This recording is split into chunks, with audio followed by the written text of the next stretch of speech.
اب یہ نوٹ کر لیجئے، ہدایت و ضلالت اس دنیا میں جو مختلف حالتیں انسان پر طاری ہوتی ہیں، یا نعمتوں کی بارش ہو رہی ہے، یا تنگی ہے، فقر ہے، احتیاج ہے، دنیاوی حیثیت ہے، وجاہت ہے، یا دنیا میں گمنامی ہے، کسنوی پرست کے بھیا کیس تھی، کوئی آپ کا حال ہی نہیں پوچھ رہا کہ تم ہو کون، تمہارے منہ میں کتنے دانت ہیں، یا یہ کہ دنیا میں اقتدار کی کسی مسند پر انسان بیٹھا ہے، یا یہ کہ کوئی اس کے ہاتھ میں اختیار نہیں، یہ تمام جو حالات انسان پر طاری ہوتے ہیں، ان کے جواب میں جو طرز عمل فکری اعتبار سے اور عملاً انسان اختیار کرتا ہے، اس کے 4 درجے ہیں۔ پہلا درجہ ہے انتہائی گمراہی، ضل ضلالا بعیدا۔ وہ کیا ہے؟ اگر عزت ہوئی، نعمتیں ملی، فلاں دیوی یا دیوتا کی نگاہ کرم ہے، اس کی کرپا سے یہ ہو گیا، اور اگر کوئی تکلیف آ گئی، مصیبت آ گئی، معلوم ہوتا ہے کہ فلاں دیوی یا دیوتا ہم سے ناراض ہو گیا، یہ کالی دیوی کی طرف سے کوئی مصیبت آ گئی ہے، یا یہ کہ یہ لکشمی دیوی کی نگاہ کرم ہے کہ ہمیں دولت مل گئی ہے۔ یہ تو ہے شرک۔ شرک ہونے کے اعتبار سے یہ ہے ضل ضلالا بعیدا، انتہائی پستی۔ اس پستی سے اوپر آئیں گے تو توحید کی پہلی منزل ہے۔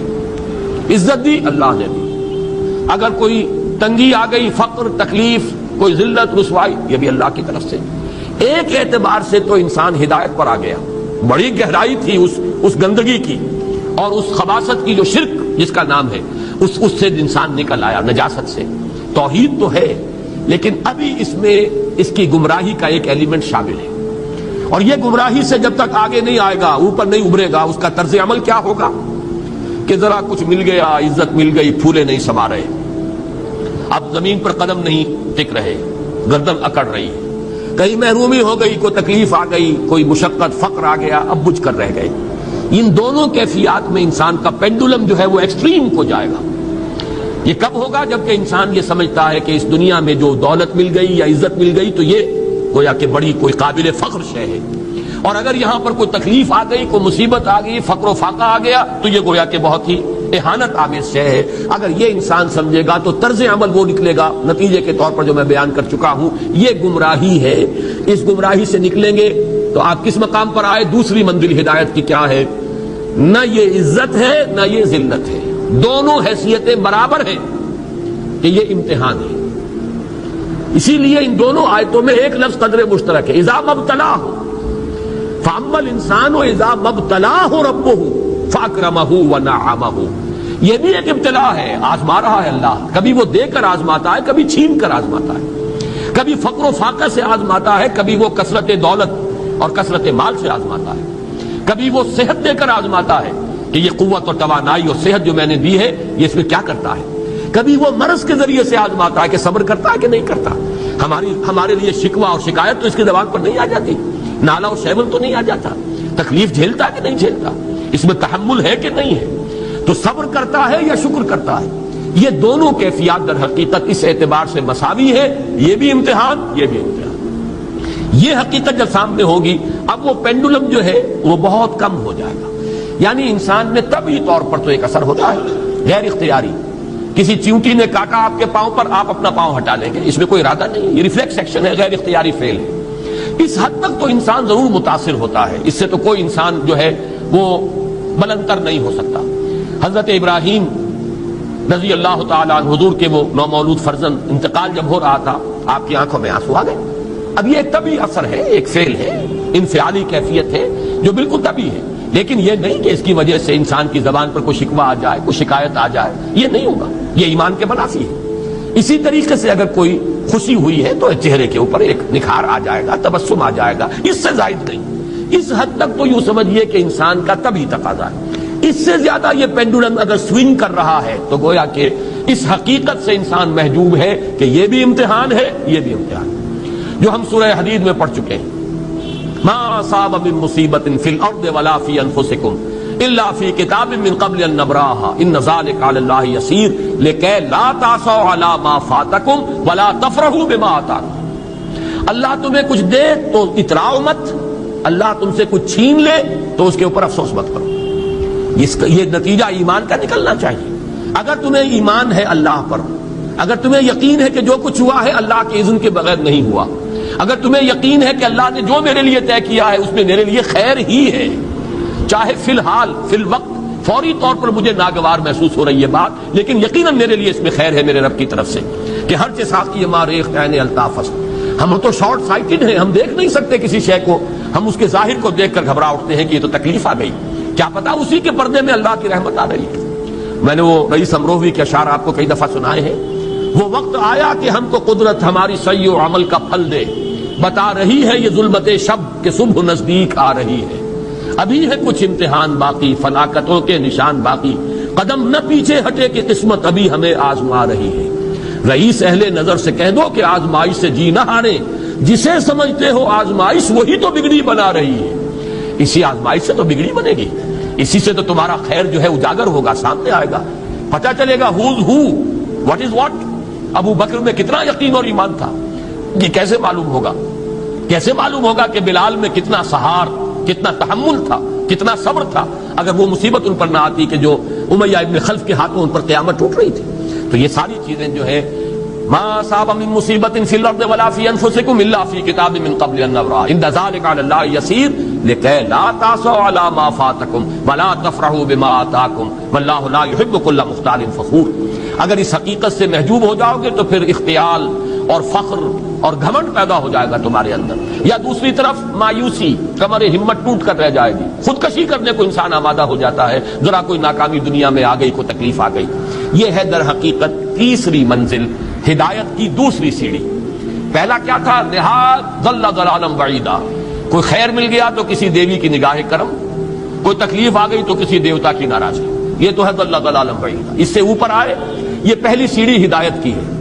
عزت ہے تو اللہ کی طرف سے، اور اگر کوئی ذلت ہے، تنگی ہے تو اللہ کی طرف سے. یہ ہدایت کا آغاز ہو گیا، یہ توحید کی بنیادی منزل ہے. اس سے اگلی منزل، یہاں کی ذلت ذلت نہیں، یہاں کی عزت عزت نہیں. ذالک یوم التغابن، ہار اور جیت کے فیصلے کا دن تو قیامت کا دن ہے. وہاں معلوم ہوگا جس کو اس روز عزت ملی وہ عزت والا ہے، جو اس روز ذلیل ہو گیا وہ ذلت والا ہے. یہ تو امتحان ہے، دار الامتحان ہے. خلق الموت والحیات لیبلوکم ایکم احسن عملا، یہ تو دار الامتحان ہے. امتحان ہونے کے ناطے دونوں برابر ہیں. اس سے اوپر ہے ایک چوتھی منزل، ہدایت کی تیسری منزل. وہ کیا ہے؟ عام طور پر انسان یہ سمجھتا ہے کہ یہ جو آزمائش ہے تنگی کی اور فقر و فاقہ کی، یہ سخت تر آزمائش ہے، اور نعمتوں کی بارش ہو تو یہ آسان آزمائش ہے. یہ بھی ابھی گمراہی کا ایک پرت جو ہے اس کی باقی ہے. ابھی ہدایت کا جو کامل جو ہوگا انکشاف وہ کب ہوگا؟ جب انسان اس حقیقت کو جان لے کہ جہاں وسعت ہو، جہاں کثرت ہو، وہ زیادہ بڑا امتحان ہے، سخت امتحان ہے، بجائے اس کے کہ اگر قلت ہے، کمی ہے، یہ کم تر امتحان ہے، یہ کم بھاری امتحان ہے. کیوں کہ اگر آپ کے پاس کثرت ہے آپ کے اندر غفلت پیدا ہو جائے گی. کثرت کا لازمی نتیجہ غفلت ہے. نہ کوئی غم کرو نہ خوف، خوشیاں مناؤ جنت کی جس کا تم سے وعدہ کیا گیا تھا. اللہ کی ربوبیت پر اطمینان جب انسان کو ہو جاتا، میرا رب اللہ ہے، ربی اللہ، انسان کے لیے نہ کوئی کھٹکا، نہ کوئی خطرہ، نہ کوئی خوف، نہ کوئی حزن. جو کچھ ہو رہا ہے کس کے اذن سے ہو رہا ہے؟ اللہ کے اذن سے. اللہ کے اذن کے بغیر پتہ تک نہیں ہلتا. یہ کوئی اندھا بہرا مادہ نہیں ہے جس سے مجھے کوئی خوف ہو. اندھا بھینسا چلا رہا ہو اس سے تو ڈرنے کا ہر انسان کو ڈرنا چاہیے، نہ معلوم کس کو ٹکر مار دے. لیکن نہیں، اس کائنات کو چلانے والا ایک سمیع و بصیر خدا ہے. وہ جو میرا دوست ہے، میرا ولی ہے. اللہ ولی الذین آمنوا یخرجہم من الظلمات الی النور. اللہ اہل ایمان کا ولی ہے، ساتھی ہے، پشت پناہ ہے، مددگار ہے، حمایتی ہے. بتائیے جسے یقین ہو جائے کہ اللہ میرا مددگار، اللہ میرا محافظ، اللہ میرا پشت پناہ، اللہ میرا حمایتی، اس کے لیے کوئی خوف ہوگا؟ اس سے کوئی ڈر ہوگا؟ میں مثال دیا کرتا ہوں ایک بہت سادہ، پنجاب کے دیہات کی. تو بڑا چودھری ہے اور کوئی غریب کسان ہے.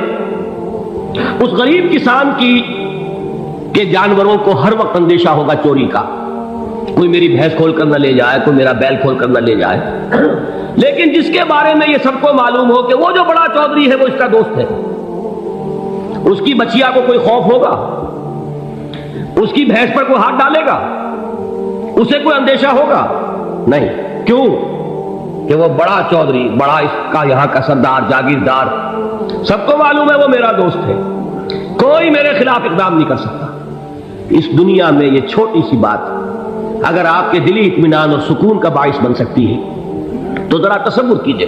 میں لفظ تصور استعمال کروں گا صرف اس لیے کہ اس کا ہم جس کو کہتے ہیں ادراک اور شعور کر نہیں سکتے، اگر کے ساتھ کر سکتے. اگر یقین ہو کہ اللہ میرا مددگار اور یقین ہو کہ اللہ ہر آن میرے ساتھ ہے، پھر کوئی خوف کس کا خوف؟ کوئی شے اللہ سے بالا تر ہے؟ کوئی قوت اس سے زیادہ طاقتور ہے؟ کوئی اس کے ارادے کو بدلنے والا ہے؟ کوئی اس کی مشیت کے آڑے آنے والا ہے؟ یہی بات ہے جو حضور نے فرمائی. یہ ایمان کا حاصل ہے لب لباب کہ دیکھو اچھی طرح اس بات کو ذہن نشین کر لو.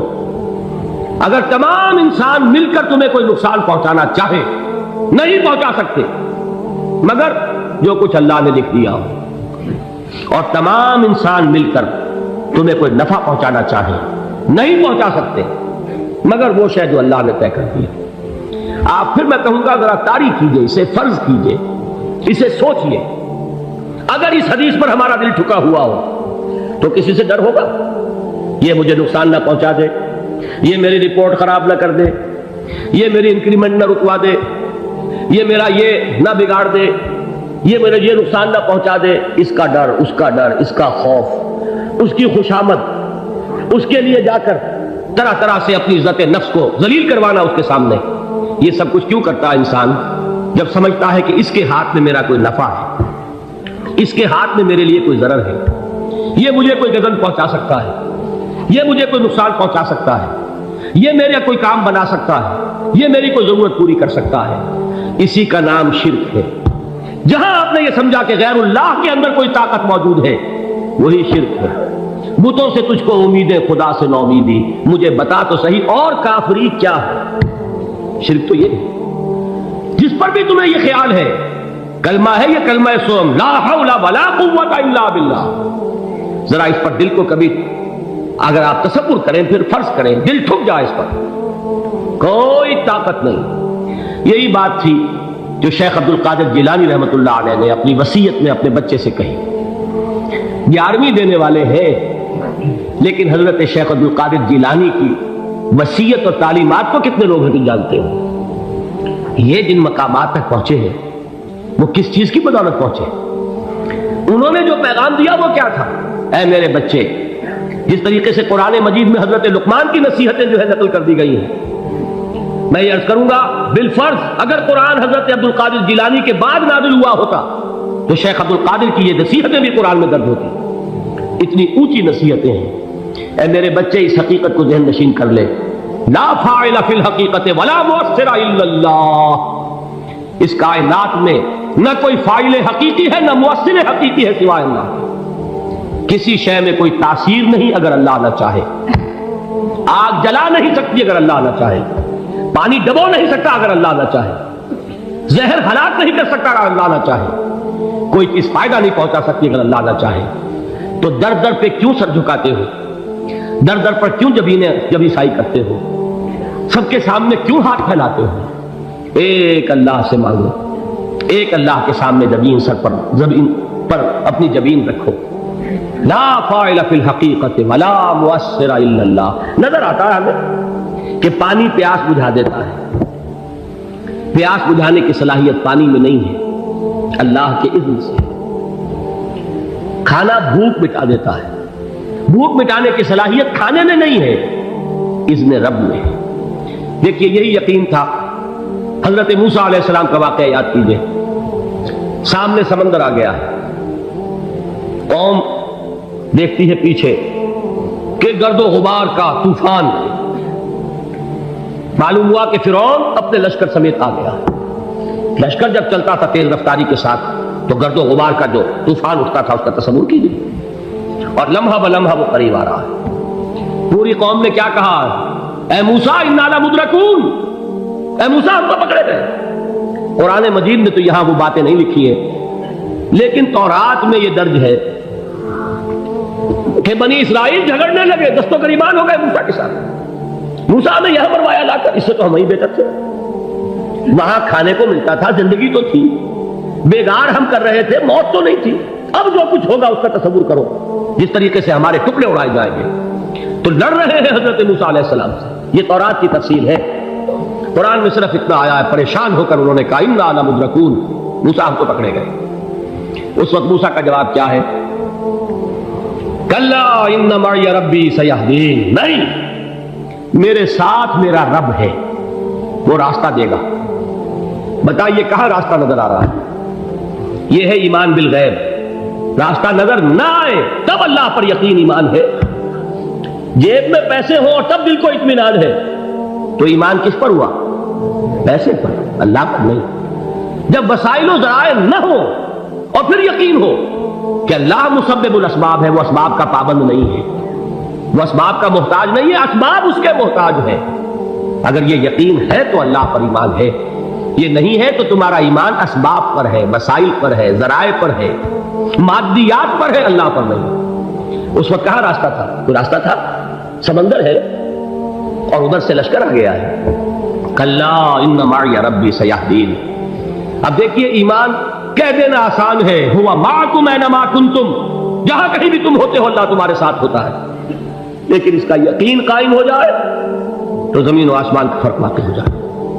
یہی بات ہوئی حضور کے ساتھ۔ غار ہے، چھپے ہوئے ہیں محمد رسول اللہ اور آپ کے وہ یار غار ابو بکر صدیق رضی اللہ تعالی عنہ۔ اقبال نے حضرت ابو بکر کی شان میں چند اشعار کہیں صرف، لیکن واقعہ یہ ہے کہ بھاری بھاری نظموں پر اور قصیدوں پر بھاری ہے، طویل ترین نظمیں اور قصیدے ہوں ان پر بھاری ہے۔ ہمتیں ابو بکر کی ہمت جو ہے، کشت ملت را جو ابر، جیسے بارش سے کھیتی اپجتی ہے، ابو بکر کی ہمت اور عزیمت اس امت کو اسی طرح سینچنے والی ہے۔ ثانیے اسلام و غار و بدر و قبر، وہ دوسرے تھے اسلام میں، دوسرے پہلے کون تھے؟ انا اول المومنین، حضور فرماتے ہیں سب سے پہلا ایمان لانے والا میں، دوسرے ابو بکر۔ ویسے ہمارے ہاں یہ چلتا ہے اختلاف، حضرت علی پہلے ہیں کہ حضرت ابو بکر پہلے ہیں، لیکن اس میں بڑی خوبصورت تطبیق قائم کی ہے علماء نے اور بہت صحیح ہے۔ چار کے بارے میں فیصلہ ہی مت کرو کہ کون پہلے، ان کی ایک عجیب تقسیم کر دی ہے۔ آزاد مردوں میں، بالغ مردوں میں سب سے پہلے ابو بکر، بچوں میں سب سے پہلے علی، خواتین میں سب سے پہلے خدیجہ، اور غلاموں میں سب سے پہلے زید بن حارثہ۔ بڑی پیاری تقسیم ہے، یہ چاروں ہی پہلے ہیں، ہر ایک کے لیے اولیت ہے۔ اور واقعہ یہ ہے کہ اگر زمانی اعتبار سے تعین ہوگا تو پہلے خدیجہ الکبریٰ آئیں گی رضی اللہ تعالیٰ عنہ، کسی اور سے بات کرنے کی نوبت بعد میں آ سکتی ہے، پہلے تو اہلیہ محترمہ سے بات ہوئی، آتے ہی پہلی وحی ہوئی ہے، ابھی تبلیغ کا حکم نہیں تھا۔ کس کو بتایا واقعہ؟ ابھی اپنی نبوت کی تبلیغ کا تو حکم ہی نہیں آیا، واقعہ کس کا ہے؟ وہ خدیجہ کا ہے۔ جب کہا ہے کہ خشیت علی نفسی، مجھے اپنی جان کا اندیشہ ہے، تو کیا جواب دیا خدیجہ نے رضی اللہ تعالی عنہا؟ وہ صدیقۃ الکبریٰ ہے، صدیقات جو ہے خواتین ان میں چوٹی پر خدیجہ الکبریٰ ہے رضی اللہ تعالی عنہ، اور صدیق جو مرد ہیں ان میں صدیق اکبر ہے ابو بکر صدیق رضی اللہ تعالی عنہ، لیکن صدیقات میں چوٹی پر۔ جب حضور نے فرمایا خشیت علی نفسی، کیا فرمایا، کیا عرض کیا، کیسے تسلی دی؟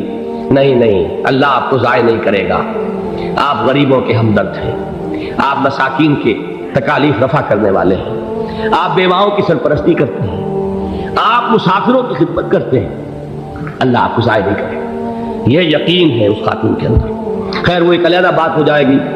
میرے دل پر حضرت خدیجہ رضی اللہ تعالیٰ عنہ کی شخصیت کا بڑا گہرا نقش ہے، جو وہ کوئی اور ہی وقت اور موقع ہوا تو بیان ہوگا۔ بہرحال اقبال نے ایک مصرے میں جو چار اولیتیں جمع کر دی ہیں، ہمتیں کشت امت را چو ابر، ثانی اسلام و غار و بدر و قبر۔ اسلام میں حضور کے بعد پہلے کون؟ ابو بکر۔ غار میں حضور کے ساتھ کون؟ ابو بکر۔ بدر کی رات اللہ کا رسول سرب سجود، وہ جھاڑ، وہ گھاس پھوس کی جو جھوپڑی بنائی گئی تھی، اور وہاں تلوار ننگی لے کر پہرا دینے والا کون؟ ابو بکر. اور اس حجرہ عائشہ میں محمد کے بعد سب سے پہلے دفن ہونے والا کون؟ ابو بکر رضی اللہ تعالی عنہ صلی اللہ علیہ وسلم. وہ جو معاملہ میں سنا رہا تھا غار ثور کا، حضرت ابو بکر بھی حضور کے خیال سے لرز گئے ہیں. آپ کو یاد ہوگا کہ جا کر پہلے تمام جتنے سوراخ تھے انہیں بند کیا. ایک سوراخ رہ گیا تھا جس کو بند کرنے کے لیے کوئی کپڑا نہیں تھا، وہاں اپنی ایڑی رکھی ہے. تب کہا ہے حضور سے تشریف لائیے، اور اپنے زانو پر حضور کو لٹایا ہے، اور وہاں کسی موذی جانور نے کاٹا ہے. حضور کی آنکھ لگ گئی تھی اس وقت. اس بل کے اندر جو بھی بچھو ہے کیا ہے واللہ عالم، اس نے کاٹا ہے. اس کی تکلیف کی وجہ سے ابو بکر کی آنکھوں سے آنسو ٹپک گئے. حضور کے چہرے مبارک پر پڑے ہیں تو حضور جاگے ہیں، معاملہ کیا ہے؟ ایڑی نہیں ہٹائی وہاں سے، مبادا وہ جانور وہاں سے نکل کر محمد الرسول اللہ کو کوئی گزن پہنچا دے.